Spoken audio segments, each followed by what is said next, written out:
The church defined. Temple of God. 1 Corinthians chapter 6 and verse 19. Don't you know that your body is a temple that belongs to the Holy Spirit? The Holy Spirit whom you received from God lives in you. You don't belong to yourselves. What comes to your mind when you hear the word church? To most of us, it is a structure or a building where we gather together for worship. In the Old Testament, it was the tabernacle, and later on the temple that was the central place of worship. However, in the New Testament, because of what Jesus accomplished through his death, burial, resurrection, and ascension, the word church took on a new meaning. When Jesus shed his sinless blood and had his body broken on behalf of the sins of the whole world, he became the great high priest. Hebrews chapter 4 and verse 14, who entered the Holy of Holies. Hebrews chapter 10 verses 19 to 21.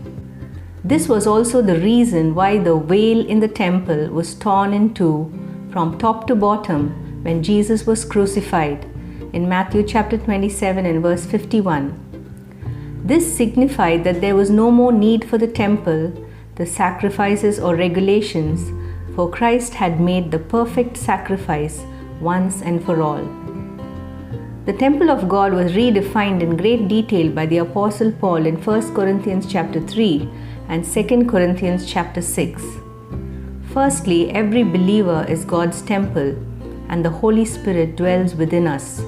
1 Corinthians chapter 3 and verse 16. Secondly, we are called to be holy and are warned that if we defile this body of ours, which is God's temple, he will destroy us. 1 Corinthians chapter 3 and verse 17. Thirdly, as the temple of the living God, he assures us that he will dwell in us, walk amongst us, be our God, and we will be his people. 2 Corinthians chapter 6 and verse 16. Stephen, before being martyred, conveyed this message in Acts chapter 7 and verse 48. However, the Most High doesn't live in temples made by human hands. In Ephesians chapter 2 verses 19 to 22, the Apostle Paul describes this profoundly.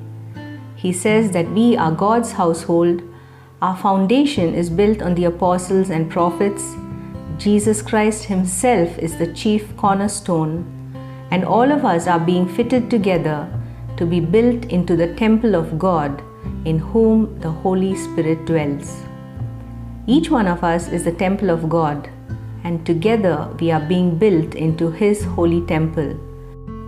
If we realize this, we will seek to honor the Lord through our lives every day of the week and not reserve this for just one day.